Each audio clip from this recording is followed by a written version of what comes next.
Family Affair placed three orphan children in a Manhattan penthouse with a bachelor uncle and a British butler, and somehow made an entire nation feel the weight of what home means. These are the real lives behind it.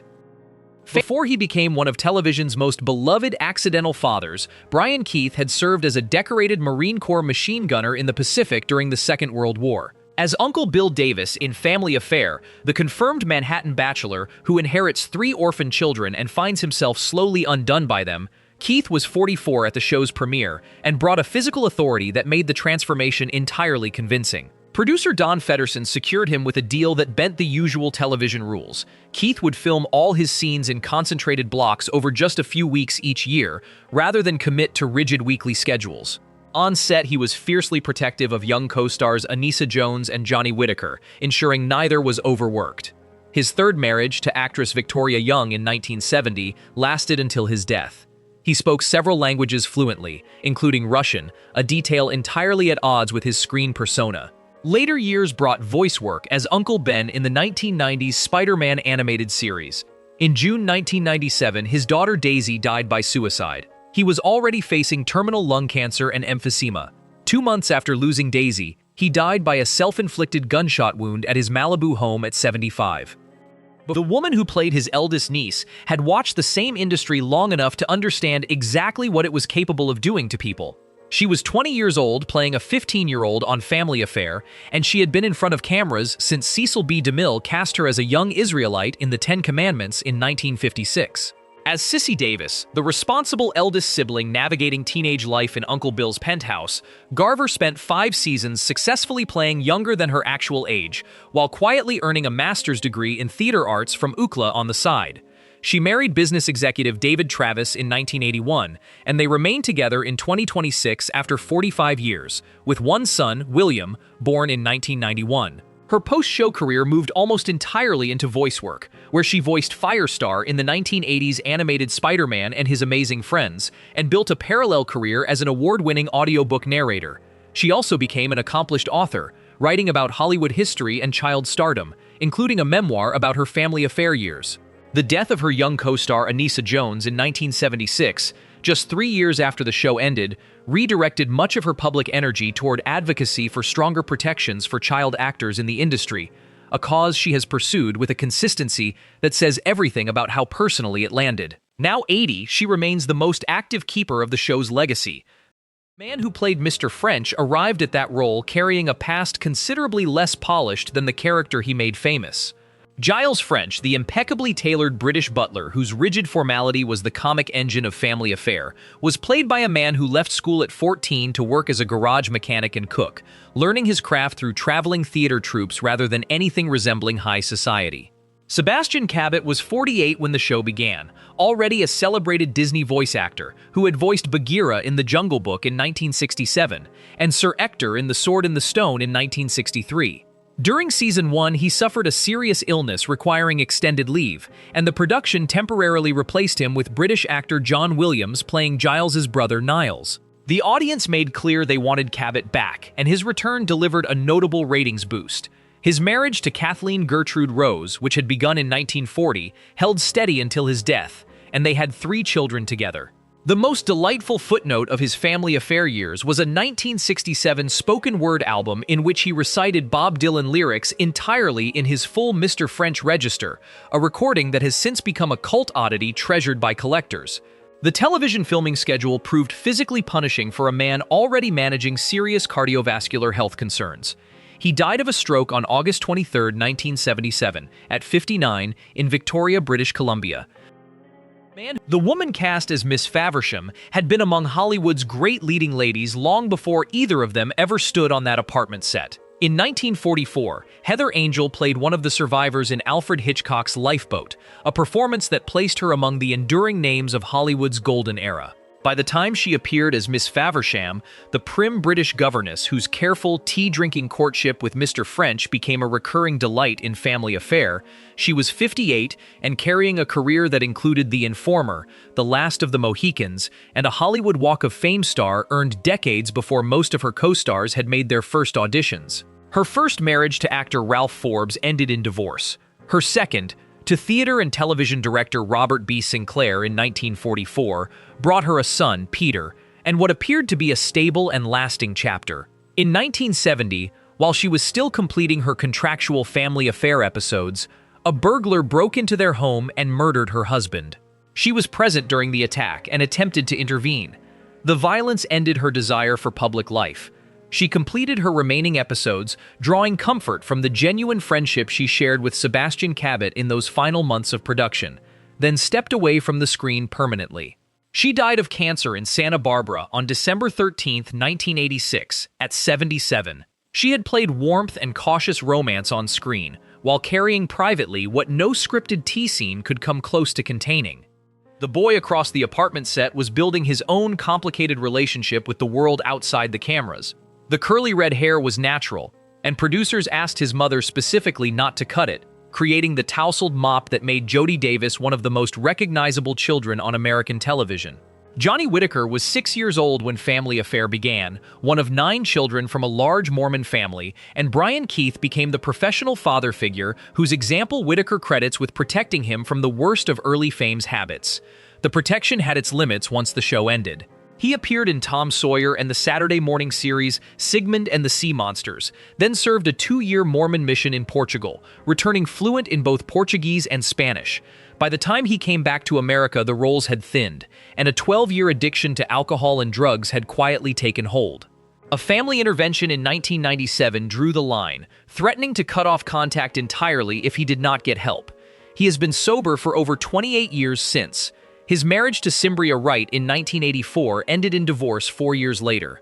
The most enduring work of his later years has been Paso por Paso, a nonprofit he founded to assist Spanish-speaking addicts, run alongside convention appearances where he sometimes arrives in character as Juanito el Bonito, visiting orphanages and distributing gifts. Now 66, the distance he has traveled from Jody is entirely his own construction. The woman who spent this show's final season running alongside Mr. French had been a Broadway institution since before most of the cast were born. She stood 4 feet 11 inches tall and had been a Broadway legend since the original production of On the Town in 1944, which makes her deployment as Emily Turner, the brassy housekeeper introduced in Family Affair's final season, to ease the burden on a declining Mr. French, a somewhat understated use of considerable talent. Walker was 48 when she joined the cast in 1970, specifically brought in to lighten Sebastian Cabot's workload as his health deteriorated. Her first marriage to actor Gar Moore lasted barely a year. Her second, to musical theater teacher David Craig in 1951, held for 41 years until her death, and they had one daughter, Miranda. The post-show fame her generation knows her by came through Ida Morgenstern on Rhoda and The Mary Tyler Moore Show, and over 2 decades as Rosie the waitress in Bounty paper towel commercials, a role that placed her face in more American living rooms than most film stars could claim. She was also one of the few women in 1970s Hollywood directing, helming episodes of The Mary Tyler Moore Show and the Village People film Can't Stop the Music in 1980. Diagnosed with lung cancer in the early 1990s, almost certainly connected to decades of heavy smoking, she continued filming True Colors while managing the illness privately, rarely letting it show. She died on March 25, 1992, at 69. The man who had stepped into the show's biggest production crisis several years earlier had brought exactly the kind of composure that situation required. Alfred Hitchcock used him twice, and that combination of Dial M for Murder in 1954 and To Catch a Thief in 1955, alongside a Tony Award for his stage work in the former, made John Williams the kind of distinguished British presence that American television turned to when a specific kind of authority was needed in a hurry. When Sebastian Cabot fell seriously ill during Season 1 of Family Affair and required extended leave, Williams arrived on short notice to play Nigel French, the brother of Mr. French, covering 9 episodes and keeping the show's central dynamic intact when it might otherwise have collapsed entirely. He was 64 at the time, playing the role with a slightly more rigid formality than Cabot had established, a subtle difference that gave the substitute character its own credibility. He was married to Helen Williams and had no children. His willingness to step in without fuss was described by producers as having saved the season, and Cabot's return was considerably warmer for having had a capable steward holding the role. He continued in distinguished character parts across Columbo and Battlestar Galactica, and is regularly confused in search results with the Oscar-winning film composer who shares his name, a minor posthumous indignity for a man whose own career was substantial. He died on May 5, 1983, at 80, in La Jolla, California. The young woman playing Sissy's friend across the hall had been a household name to American children long before any of this cast had assembled on that set. Before she played Sissy's friend Sharon James in Family Affair, Sherry Alberoni had been an original Mouseketeer on the Mickey Mouse Club in 1956, which made her one of the most recognized child faces in America before she had finished elementary school. She was 20 when Family Affair began, bringing an ease and natural chemistry to a recurring role that fleshed out Sissy's social world with something warmer than a plot device. She married physician Dr. Richard Van Meter in 1971, and they have been together for over 50 years, with 2 daughters and 4 grandchildren. The voice career she built after her on-camera years is where her most lasting work lives. She voiced Alexandra Cabot, the scheming antagonist of Josie and the Pussycats, and Wendy in the first season of Super Friends, roles requiring a register entirely different from anything Family Affair had asked of her. The contrast between playing sweet, uncomplicated girls on camera and manipulative villains in the recording booth became something of a running industry observation about her range. She later transitioned into casting for animation projects and has spent decades as a volunteer with the Guide Dogs of America, raising and training service dogs with a commitment that has defined her post-Hollywood years as thoroughly as anything on her resume. Now 79, she attends Disney fan events and autograph shows in Southern California. The girl who had carried the most recognizable doll on American television spent those same years in a world that was considerably harder than anything the cameras ever captured. At 8 years old, she was carrying a doll named Mrs. Beasley, and the weight of a custody battle no child should have been aware of. Anissa Jones played Buffy Davis across all 138 episodes of Family Affair, and the Mattel toy line built around her character became one of the decade's highest-selling, her pigtailed face reproduced on lunchboxes and magazine covers across the country. The custody arrangement following her parents' bitter 1965 divorce placed her with a mother whose control over her life she found increasingly suffocating as she grew older. As a teenager, she auditioned for the role in Taxi Driver that became Jodie Foster's, was turned away because her wholesome image made it impossible for casting directors to see past, and eventually took a job at a Winchell's donut shop to cover rent and carve out some distance. She had been arrested for shoplifting while still a minor, a fact kept quiet until after her death. Her 5 seasons of earnings sat in trust under the Coogan Law. She received roughly $180,000 at 18 and spent much of it quickly on a car, an apartment, and the independence she had been denied for years. She died at a party in Oceanside, California on August 28, 1976, from a combination of cocaine, PCP, Quaaludes, and Seconal. She was 18. Her younger brother Paul died of a drug overdose 8 years later. She would have been 68 in 2026. The woman who follows him made a single deliberate choice at the end of her acting life and honored it completely for the rest of her years. At 16, Joan Vos became the youngest Radio City Rockette in the company's history, a record that preceded a Conover modeling career and a contract player arrangement with Paramount and MGM through the 1950s. She appeared in Sabrina in 1954 alongside Audrey Hepburn and spent that decade resisting the dumb blonde typecasting that came with her looks, which is partly what drew her toward the role of Miss Cummings in Family Affair, the patient and intelligent schoolteacher who guided the Davis twins through their Manhattan education. She was 41 when she took the role and had already made a private decision it would be her last. She had married television producer John G. Stevens in 1959, and they remained together for 42 years until her death, raising 2 children. She retired from the screen immediately after Family Affair to become a full-time mother, a transition she made without public announcement and apparently without regret. Her Christian faith ran steadily beneath everything. She taught Sunday school for many years alongside her domestic life.